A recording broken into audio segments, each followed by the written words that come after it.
Chapter 14, Mishnah 11. As mentioned earlier in this chapter, Mishnah 7, on the 8th day of his purification, a Metzora brings 3 korbanos, an asham, a chatas, and an olah, in that order. We also learned that there is a difference between a rich Metzora and a poor one. A rich Metzora brings 3 sheep, one each for the asham, the chatas, and the olah, while a poor Metzora brings a sheep for the asham, but for the chatas and olah he is allowed to bring 2 birds. The Mishnah discusses what happens if the Metzora's financial status changes in the middle of bringing his korbanos.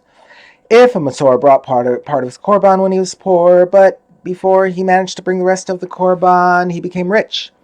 Or the opposite, he brought part of his korban when he was rich, but before he managed to bring the rest of it, he became poor. Everything follows his financial status at the time he brought the chatas.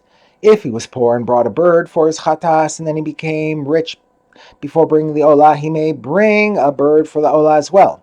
And if he was rich and brought a sheep for his chatas, and before bringing the olah he became poor, he must bring a sheep for the olah as well.